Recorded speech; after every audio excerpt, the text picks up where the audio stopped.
family. Since then, she has devoted her life to making sure Manson and the others in his family stay in jail. Neysa and Gerry Moskowitz. Their daughter Stacy was murdered by David Berkowitz. He, of course, the so-called Son of Sam killer here in New York in the late 70s. That was a time when every woman in this town lived in fear. Chris and Ginny Peterson are lucky to even be here today to tell their story. They both survived an attack by Richard Ramirez, the Los Angeles Night Stalker. And Dolores Nieder, whose son John was killed by mass murderer John Wayne Gacy. Manson, Berkowitz, Ramirez, Gacy. You would think that such infamous people would never even have the most remote chance of getting out of jail ever. Well, you'd be wrong. You'd be dead wrong. Watch.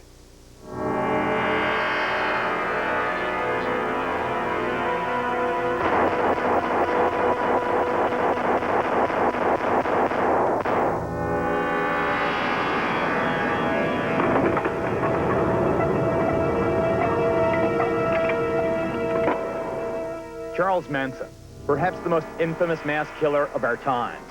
He was convicted and sentenced to death in 1971 for sending a brutal wolf pack to commit the Tate and LaBianca murders. Years later, there is a tendency to forget they stabbed Sharon Tate 16 times while she was 8 months pregnant. But Manson got lucky. He was a member of the so-called class of 72. The group of condemned killers feared execution, and the Supreme Court ruled the death penalty unconstitutional. Manson is technically eligible for parole. I killed nobody. I broke no law.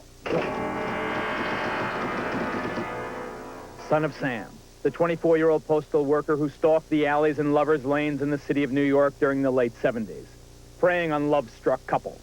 Every woman with long brown hair was terrorized by the reports of the .44 caliber homicidal maniac. David Berkowitz today sits behind bars, awaiting a possible parole. And if the words Son of Sam don't send chills up your spine, then maybe it's the memory of the Night Stalker who'll bring on the nightmares. Richard Ramirez took the lives of 14 people. Before he murdered them, he raped and sodomized his victims. He, too, sits living and breathing in a California jail cell. The prototype of the thoroughly modern mass murderer is Richard Speck, a man who brutally killed 8 nursing students in Chicago in 1966. Speck became eligible for parole in 1976, just 10 years after the heinous crimes were committed. Next year, he'll again appear in front of the parole board, requesting his release from prison. Another Midwestern monster is John Wayne Gacy, killer of 33 young boys buried under his home in suburban Chicago. America's most prolific murderer, Gacy has appealed his death sentences and has become an artist in prison. I hope he does get the electric chair. Then it'll make everybody feel better. I'm sure it'll make the other mothers feel better, too. And let's never forget Gary Heidnik, who in his Philadelphia house of horrors took the lives of 2 women, sexually enslaved and tortured 4 others in his basement. Heidnik recently asked for the death sentence, but under Pennsylvania law, his request was denied. Joel Steinberg, the monster who brutally beat his 6-year-old adopted daughter Lisa to death and savagely maimed his lover Hedda Nussbaum, now sits behind bars on Rikers Island. After receiving a maximum 25-year sentence on a manslaughter rap, under New York law, Steinberg should be free in about 15 years. Just listen to what this manipulating child killer told Fox TV's The Reporters. I've been cast as the worst pariah of the decade. The public sees me as a heinous character whose nails were bitten to the bone. The most recent addition to the barbarians is Daniel Rakowitz, the Texas drifter charged with murdering his roommate. He dismembered her and stripped off her flesh.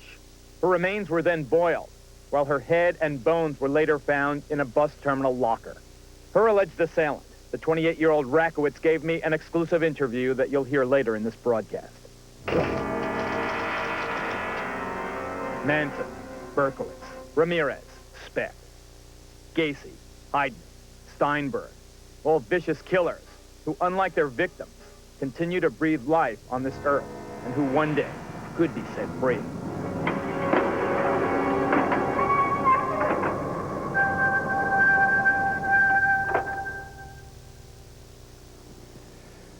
Before we meet our survivors, let me introduce a distinguished group of experts here to try to get inside the minds of these mass killers.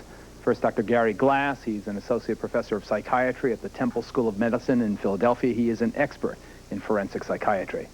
Next to him, old friend of ours, Jamie Allen Fox, the professor of criminal justice at Northeastern University in Boston, co-author of the book Mass Murder. Maury Terry, author of the book The Ultimate Evil. Maury is an expert on the Son of Sam case, having spoken with Berkowitz for at least 6 hours. And last but certainly not least, Richard Gallagher.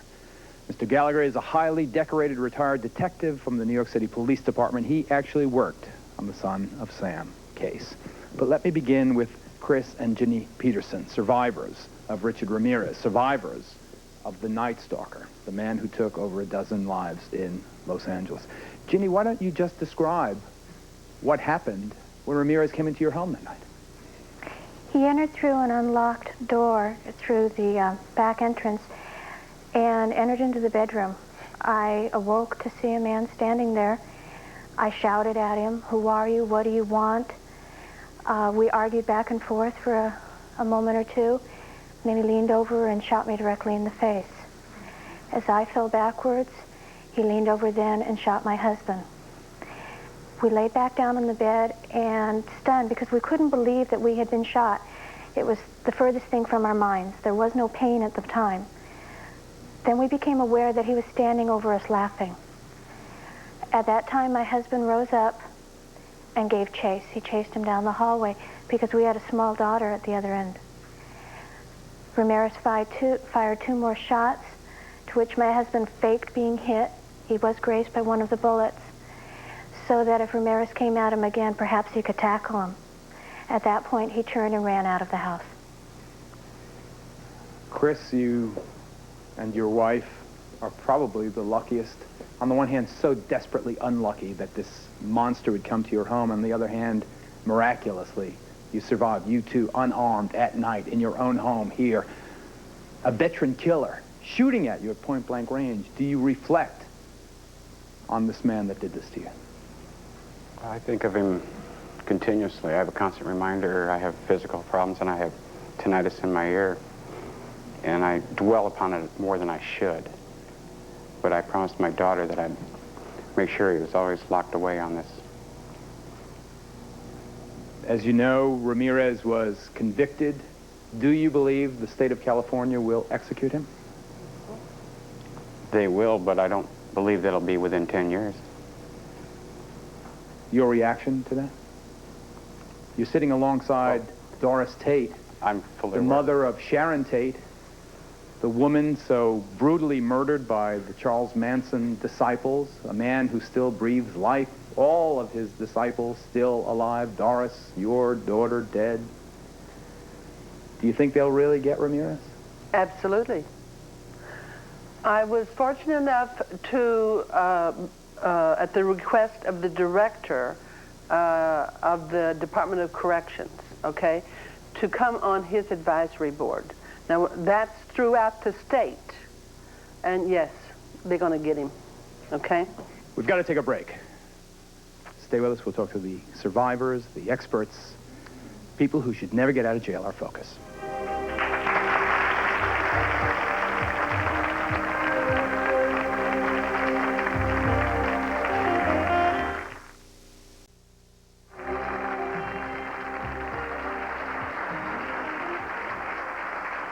Before we get to that Daniel Rakowitz VTR, Dolores, how do you react to the fact that your son John, one of 33 victims of John Wayne Gacy, on the one hand is gone now these 10 years, while Gacy has become quite a celebrity, hasn't he? Yes, he has.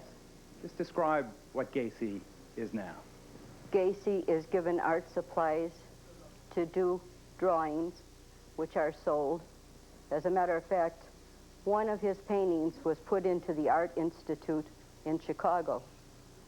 The Art Institute, for people outside of Chicago, is a very, very prestigious institution. How they could do, why? What's the justification for that? I called the governor's office, but prior to that time, Gacy's drawings were being sold at our state fair, the Illinois State Fair. And I called the governor's office, but naturally I could not speak with the governor. But he had an aide go to the state fair, and he was going to confiscate the drawings. But by that time, all of them had been sold. They tell me that he has given art supplies for rehabilitation. I don't want Gacy rehabilitated. I don't want Gacy to have any more appeals. I want Gacy to die.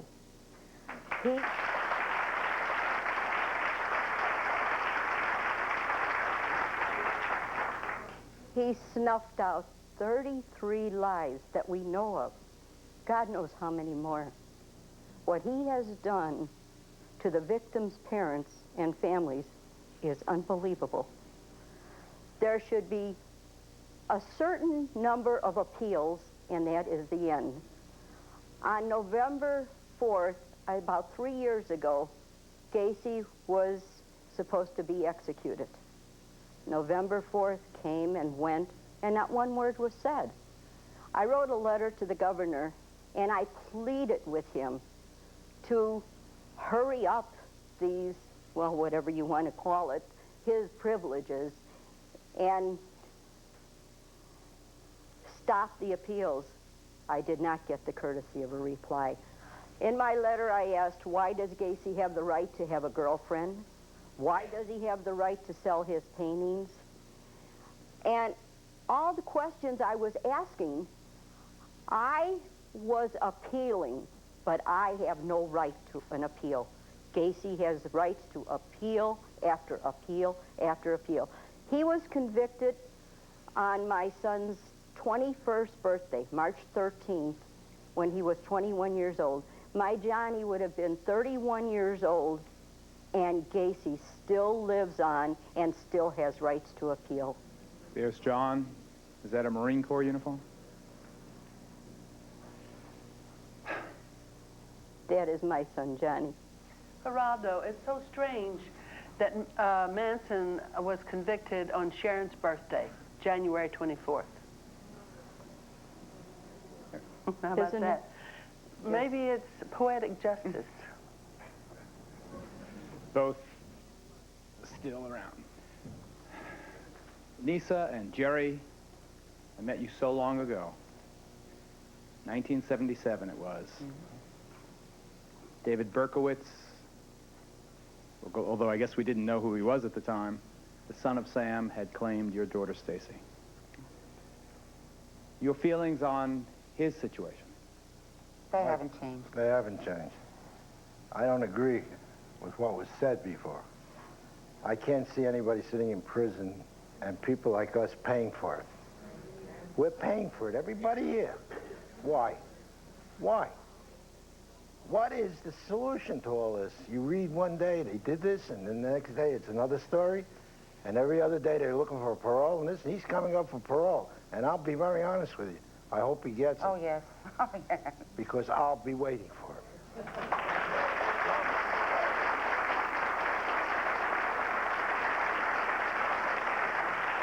Another man, Daniel Rakowitz, has not yet been convicted. He has a confession to the cops. This is the guy with the ballet dancer girlfriend down in the Lower East Side, the man who called us when Professor Glass and I were on talking about his case a couple of weeks ago.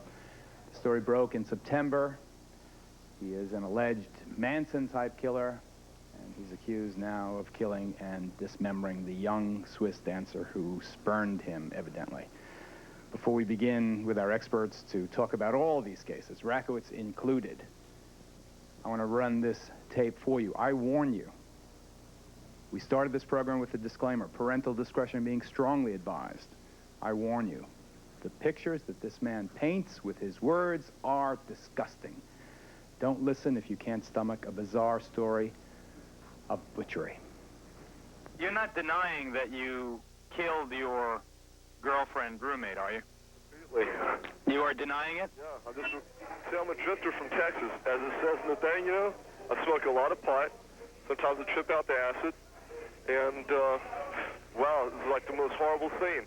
Now, you tell me how you could live in an apartment with the pieces of a person rotting away with decay and not know it. I was totally sick during that period. So you didn't kill her? On October 5th, 1989, in New York State Supreme Court, Daniel Rakowitz was indicted on 2 counts of second-degree murder and 1 count of tampering with physical evidence in connection with the bizarre summer slaying and dismemberment of Monkia Beerle. If convicted, each murder count carries a maximum sentence of 25 years to life. Because I was really frightened of going to jail. I couldn't believe the whole damn thing. And for how long were the bones and body parts in your apartment? Maybe 10 days. 10 days? For 10 days you let the corpse of your girlfriend rot in your apartment and you didn't tell the cops? I was flipping out. I mean, see, I've never been around that before. Describe how you helped wash the bones of your girlfriend. Just with a little wash rag and stuff. Well, wait a second. Hold on. I want you to answer my question. Did you, what, get on your knees by the bathtub and scrub her bones? No, I just washed in the sink. You washed her bones in the sink? You know what my friends was wanting to do with her? What? They was wanting to dump her in East River. And you wanted to wash her bones? I wanted to keep them for the mother. What'd you, oh, God. Can you imagine it? No, I can't. What did you do with the Judged by psychiatrists to be fit to stand trial. He is currently awaiting trial in one of New York City's most secure facilities, the maximum security area at the Brooklyn House of Detention. Tell me the truth, Daniel. I want to know. Did you... Come on, Daniel, what's the truth? The truth is that I never seen nothing as horrible as this. I agree. I've never seen anything as horrible as this either, and you evidently were the perpetrator of this horror. Take a break.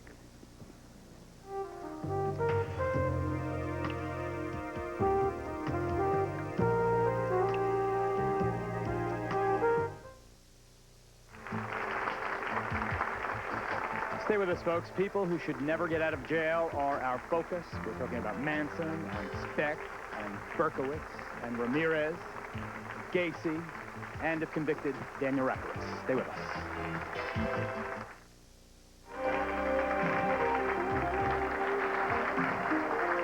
People who should never get out of jail, that's our focus. What I wanted to ask was, it's like a 2-part question. If Dolores, if that killer is in jail and he's allowed to stay alive and we got to pay for it, do the paintings that he make any money, and why is that not distributed as some sort of restitution, even though none is possible? To the victim. Dolores?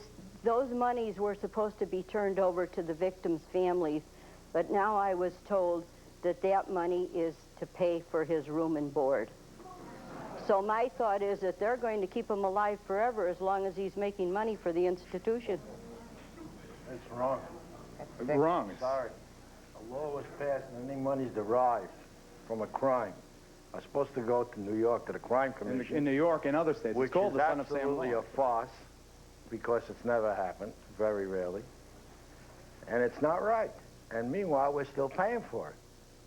And it's got to end somewhere. The governor don't care. Every time it comes up, he turns it down. Governor Kerry, who I met, the governor at the time in New York State, 1977. An absolute waste. All right. Let me just point out, you saw the Rakowitz interview. You heard his admissions. I tell you that we have edited, as horrible as that was, we edited 90% of it out because it's much, much worse than that. And under our system of law, he is, of course, innocent until he's proven guilty. Happily, he has been found competent to stand trial. Don't mean anything. Well, let me start with you, Detective Gallagher. Where does he rate in your view as a professional, long-time cop? As a homicide detective lieutenant, he's a killer. And I have a funny feeling about killers. I've seen too many people die over the years, hundreds and hundreds of homicide victims, how hard they die. And I'm an equal opportunity guy. I think that killers should die just like the victims die. You kill, you die. Oh, wonderful. Ted Bundy, God bless the governor of the state of Florida, Ted Bundy, right up to the final finish line. He was saying, if you give me some time, I'll tell you how many other homicides I committed throughout the country. And the good governor said, you killed a little girl in the state of Florida, you're going to die, period. That's it. And he died. Dr. Glass, an analysis of Rakowitz. Well, the first thing you have to start with is the way he looks. His appearance is certainly out of the ordinary, even in New York, I would say. It harkens back to an earlier time, maybe the mid-'60s, early '60s. His speech, while on the one hand seems coherent and to make sense, obviously there's a great distortion between his words and his emotions. I don't believe anybody could talk about those things in a calm way and really have a sense of the horror, the absolute tragic horror that went on. So there are two issues, and the real issue here, I don't want people to get excited, is there is the issue of mental illness, which is very different from not guilty by reason of insanity. Those are two different issues. Many people are mentally ill. Very few of them kill. Very few killers are mentally ill. On the other hand, insanity is not a psychiatric term. Insanity is a legal term, and it requires psychiatrists to adapt certain principles of mental health and psychiatry to the law, a difficult concept, so that while many of the people that we're talking about today, I think we can state with some conviction, have mental illnesses, what we might call in the vernacular crazy, that doesn't make them insane under the law. And I think with Mr. Rakowitz, it certainly appears to me that there's some evidence of mental illness. I would not speak to whether or not he's insane. Jimmy Fox, Professor Fox, is he crazy like a fox, in a sense? But what I mean is, after having committed a murder, isn't it in the vested interest of the killer to make it look like a huge satanic situation going down, or a bizarre madman doing these things just to prove himself so crazy that you can't convict him of murder? Well, it's very difficult for most any killer to be found insane in a courtroom setting. You know, juries generally don't want to buy the fact that someone is not guilty by reason of insanity. First of all, it's a defense that's rarely used, and when it's used, it's very rarely successful. What's interesting about this case is that he'd call you up, and then he'd talk about it so dispassionately, without any feelings of remorse. That's what's interesting here. A lot like David Berkowitz, or very different, Maury? Very different, Geraldo. Berkowitz is by no means insane. The story that Berkowitz concocted at the time of his arrest about barking dogs and demons and so on and so forth, that was a totally made-up story. It was a fabrication. Berkowitz, as I know you know, was involved with other people. And this whole idea of dogs and demons was just to cover up what was really going on in the case and to prevent an investigation from going further, which may have led to the arrest of other people who were involved with Berkowitz. Stacy, do you think David Berkowitz was one of a group of killers? I'm Neysa. I'm sorry, Neysa. I'm so sorry. It's okay. Stacy, I'm sorry. It's all right. It's okay. Just threw me for a second. What was the question? Do you think that Berkowitz had accomplices? Oh, sure. Oh, sure. But I'll tell you something. What I'm hearing today and listening to these people that have suffered, the victims, okay? I think it's sick. It sucks. I'm sorry. I don't know what else to say, that they won't cut me off here, that we have to live with this. The criminal has everything. We have nothing. And I'm sick to death of listening to this garbage of this one has art selling, and they shot, this one, 2 people he shot, a well-known, renowned actress. 36. 36? I mean, like, this is sick. They're crazy like a fox. Exactly. Is what they and are. I don't crazy feel like a fox. that the people should keep this, put these people in office. Get them the hell out of there and put somebody in there that can do something. Really, what is the world going to come to?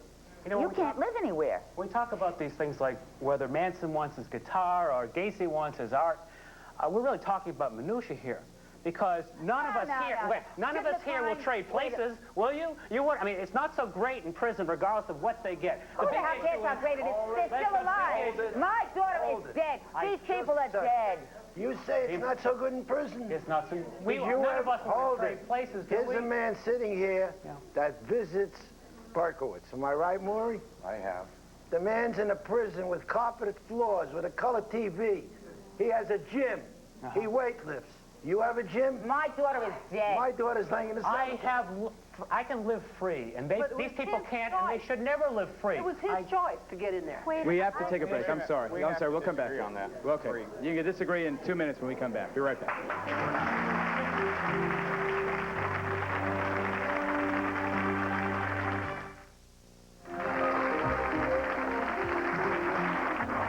Our Focus is people who should never get out of jail.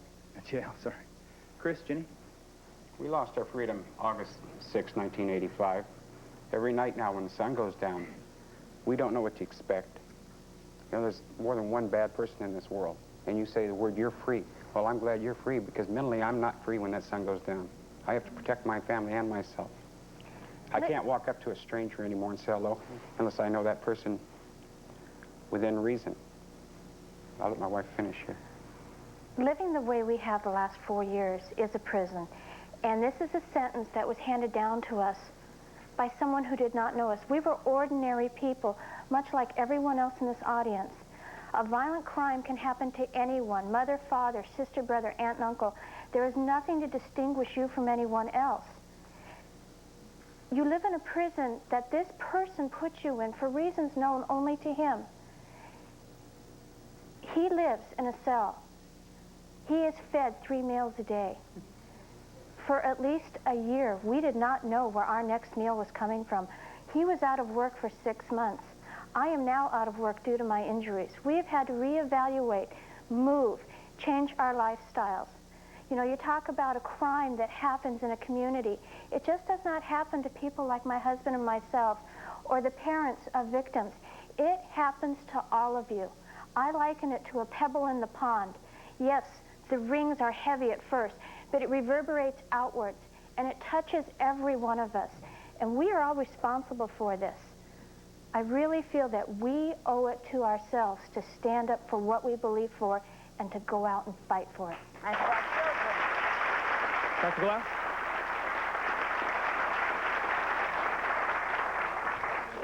I couldn't agree more in a certain sense with the Petersons and other people on the panel. No matter how we hear about it, no matter how we listen to it, and I've worked with scores of survivors of things of this nature, people much like those on the panel, there is no way, no matter how often we hear it, that we can feel the pain that they feel. That's correct, and I give that to them, and there's no way that we can experience what you've experienced. On the other hand, it is also real that the issue of the death penalty is literally a political issue. There are times in society when the world is willing to allow that to happen because we're very conservative and we're into retribution. And there are other times when society is more free and more liberal and we say, that's not the way to go. The people that we're talking about today, these are the highlights, the creme de la creme of the terrors, of the monsters, as Geraldo refers to them. The fact is that society, the legal system responds in a large part to societal demands. No mass murderer, in my knowledge, and Dr. Fox and I were talking about this, has ever been found not guilty by reason of insanity, although many of them were clearly crazy. While it is theoretically possible that any one of these people can indeed be paroled, it has not happened yet. The reason it doesn't happen... It will. The reason it doesn't happen is because of you, because of shows like this, and because of the effort by the public. The judges will not parole for that reason. If you are quiet and this doesn't occur, the person who's not known, the non-Charles Manson, the guy who shoots someone at McDonald's, where that person can get parole, that person can have things. Let me just go to Doris here, who has devoted her life through the group, the Parents of Murdered Children, to keeping not just Charles Manson, but his family of killers behind bars. Because you remember, I will bet $1 million that there's not a person in this audience that can name all of the people who actually did the stabbing of Sharon Tate in her pregnant belly. Except me. Except Doris. Let's take a look. I interviewed Manson, as everyone knows, for that murder special last year. I talked with him about his so-called family. We'll see that tape now, and then we'll talk to Doris about it. They seen something in me I didn't see in me. What'd they see? They seen a nice guy. And I'm not a nice guy. I agree. But they seen that. So I said, well, as long as they seen the nice guy, I'll reflect the nice guy. I'll be the nice guy to them. So I played as much nice guy as they could deal with. And I held the line of nice guy. And I looked out for everybody, and I gave them places to stay, and I kept all the other not-so-nice guys off of them. So what'd they do? They did whatever they did. That's a dispensation of the Pope. It's the same thing he does with the cardinals, man. It's the same thing they do with the committee. Did you tell those women to kill somebody? Dude. Melcher somebody, someone who reneged on a drug debt? Hey, let me tell you something about Tell me something. The women I don't got to tell them what to do. If I got to tell them what to do, I'll set them up on the highway and get them away from me. I don't deal with women I got to tell them what to do. They know what to do. If they don't know what to do, they better stay away from me. And in your case, they knew to kill. They knew to take care of me. They knew to kill for you. They knew to look out for number one. They knew to kill for you. No, kill. They knew to kill pregnant women. I don't break laws. I make laws. I'm the lawmaker. I'm the one that lays the track down.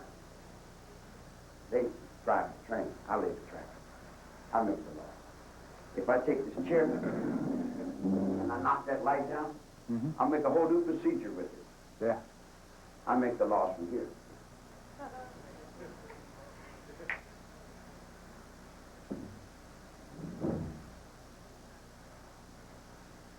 This is me. Nixon was only playing with me. That's me. Now, I admit I influenced everybody out there at that ranch. I take responsibility for those 9 people getting killed. Do you feel remorse? I don't know what that is. You know what I think? I think that you are an evil person. Right, I'm evil. I'm terrible. Is it easy to take a life? I never took anybody's life. Is it easy to stick a knife in somebody's body? I generally don't stick people. I cut them a couple times first and make them show them that I can, but I've never really stuck anybody, not stuck my knife in them. I cut them a couple times, show them I could, and then tell them, you know, don't make me do this no more. Nice fellow. We'll take a break. Doris will tell us what the status of the Manson family of killers is right now in the state of California. We'll be back. Doris,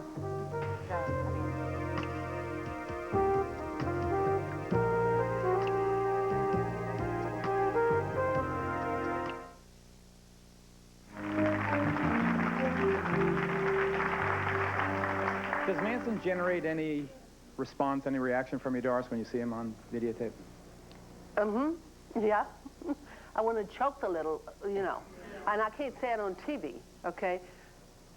He and his followers are professionals at manipulation, and you know that as well as I do, correct? The one that I'm very concerned about is not even in my case. It's Leslie Van Houten, okay? She killed Rosemary LaBianca. And because they don't know if she was already dead while she was stabbing, okay, she is likely to get off. If they start one, they could start all of them. And then it will get into... So it's Leslie Van Houten. Leslie Van Houten. Patricia Carwinkle, is that? Patricia Krenwinkel, Susan Atkins, Tex Watson, and Susan Atkins, the one that killed Sharon. They look so cleaned up now when you see that picture. Hey, Watson has 3 children through conjugal visitations, and he killed my pregnant daughter. His ambition is life to get out of prison. Mine is to keep him in, and I bet I win. You know, you talk about our justice system. And what justice? My uncle was killed in his backyard when he was getting out of his truck one night. The man admitted that he did it, but he was given second-degree murder because they could not find a murder weapon, even though he had admitted it. And 3 years later, he's out walking the street, a free man. And we all still have to live with the hurt. You know, that's because that was his first crime. I'll bet you 2 bits. First murder. First murder. Now, they do not give the all right, death penalty. that follows what Professor Fox was saying. Aren't those the guys who can sleaze their way out? Pretty much a good, clean record before, but we're back to the bottom line again. The victim is still dead, and the person that made that victim dead is walking, and that's something wrong with the system that permits this to exist. You know what is amazing is that had Richard Ramirez only been convicted of 2 attempted murders on my husband and myself, Jim Baker is going to be in jail longer than he would have been. 45 years. You talk about a discrepancy. It seems unjust that the people's taxes are paying to house and clothe and feed and keep these people warm. Well, I walk to school every day and see homeless people on the streets starving and cold. And they even have professors come in and teach them. They are allowed that. They are allowed that. I have to pay for my children's education. If you actually calculate, you take your tax bills and the revenues and If you expenditures... don't be quiet with these things, really, you better be quiet. Neysa. I swear you'll be wearing my nails. You better be quiet.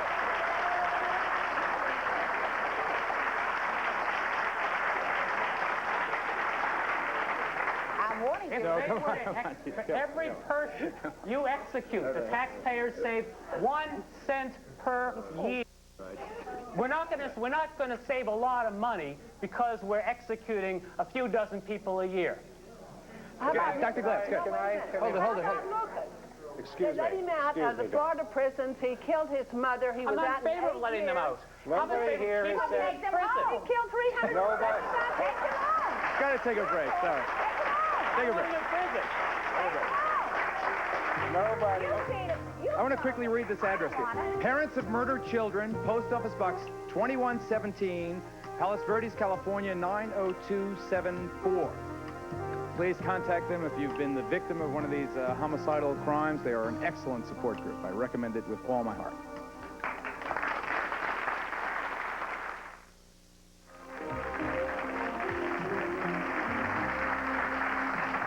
People who should never get out of prison are focused, Dr. Glass.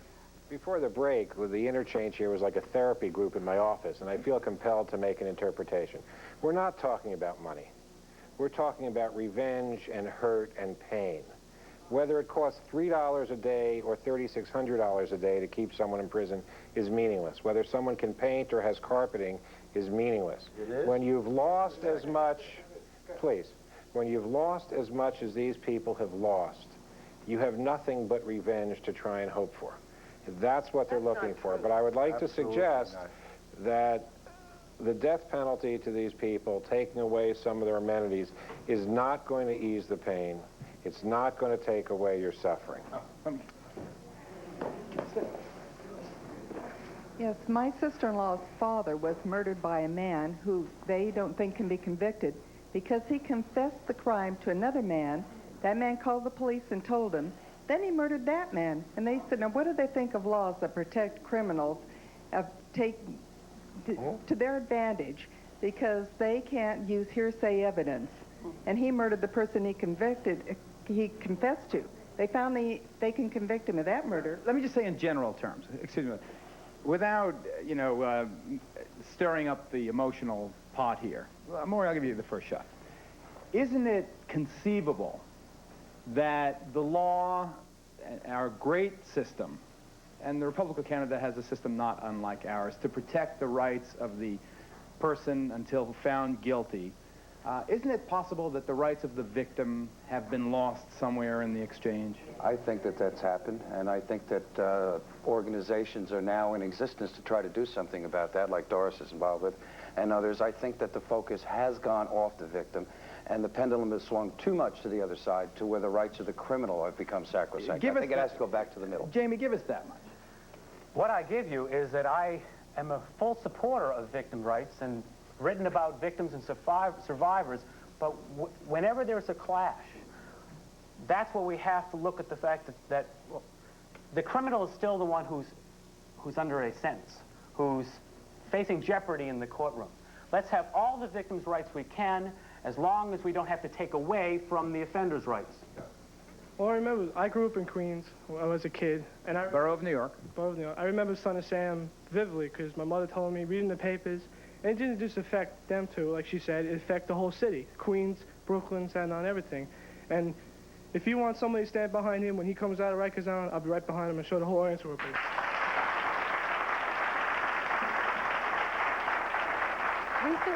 Recently, I read an article about a murder of mass children, and the Canada is paying this man $10,000 to the bodies of the children, to show them the bodies of the children, so that they can close the cases on this just knowing the whereabouts. So therefore, to make money off of it, I don't think that they should make that the murderers should make money off of the victims, and they're trying to in this country get an organization together for these victims, so that the money is not made from these murderers on them children. That's one thing. The Son of Sam law did say that the murderers cannot profit from their awful crimes. I don't know the specific case in Canada that the But how many lives had to be wasted? How many lives have And we wasted? Geraldo, we always hear that everything is politically motivated. Right. Okay, in the state of Illinois right now, Governor Thompson is going out of office. Okay, they say it is up to the governor, you know, at the end of these appeals, whether Gacy will be convicted or not. He's going out of office. Will this be his last hurrah that he will try to have Gacy executed, or will he drop it? I mean, because he's not running again, so that's not going to be an incentive, you know, for people to vote for him. So here we go, dropping it again, I imagine. Okay. We've got to take a break. Sorry, hold it. We've got to take a break. Oh, if you're not quiet.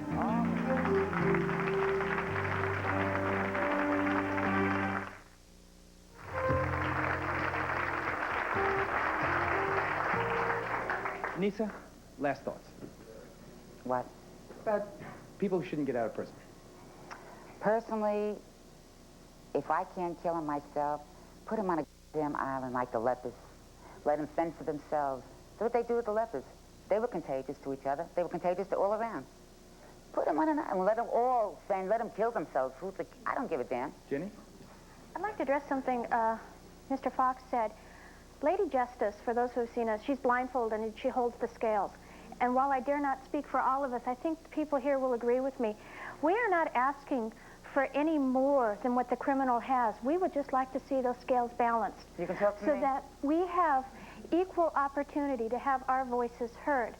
Not a debate on whether the death penalty is good or bad, but that these people be segregated, like you said, to be put away where they can contaminate society no longer. The one point I'd like to make, and I'd like you to show Doris Tate when I'm saying this, she has worked tirelessly by showing up at the parole board hearings year after year after year. It is a pain in the neck. You prolong your agony, but that is the only way to ensure that they stay behind That's right. bars. Thank you all for being with us. Thank you in the audience. Thank you folks at home for watching. We'll see you next time. Bye-bye. Tomorrow, every parent's worst nightmare. Entire communities in a state of shock. Kidnapped kids and their parents' pain, anguish, and hope. Tomorrow.